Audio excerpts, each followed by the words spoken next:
Let me just thank the organizers of 350.org and Bill McKibben and all of you for being here today.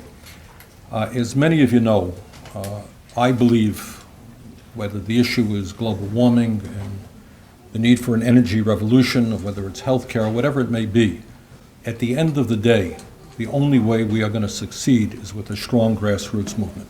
That's how you succeed.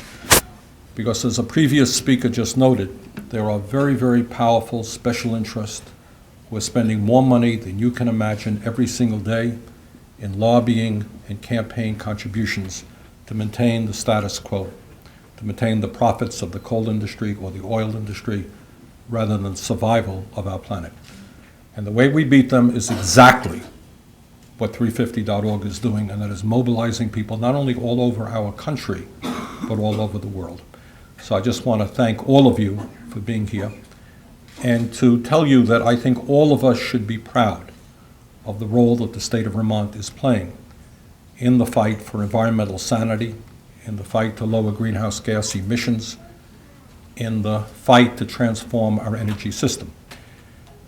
Vermont, in fact, is perhaps, along with California, but between you and me, I think we're ahead of them, in terms of energy efficiency, okay? Do we have a lot more to be done? Yeah, we do.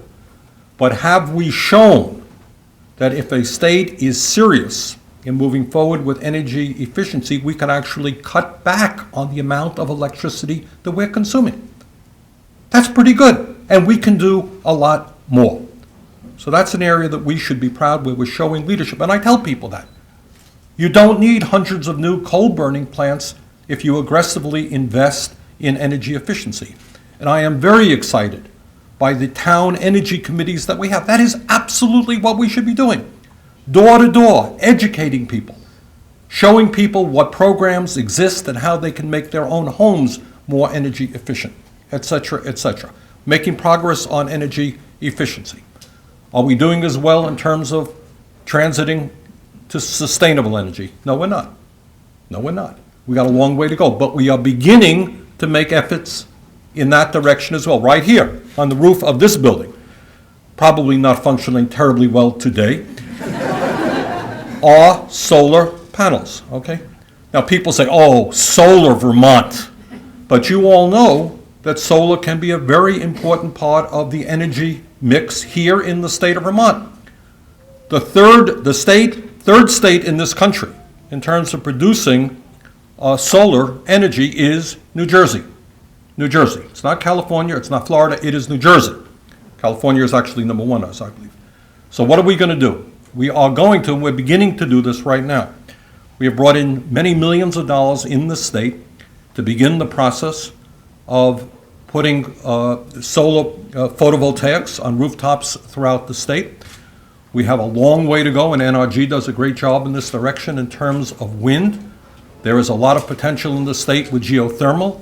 We are working hard on district energy and biomass as well.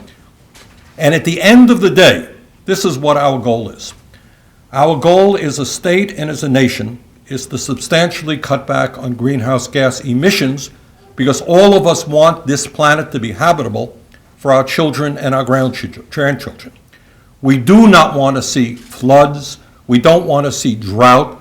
We don't want to see disease. We don't want to see extreme weather disturbances. We don't want to see communities going underwater, especially in some of the poorest parts of the world.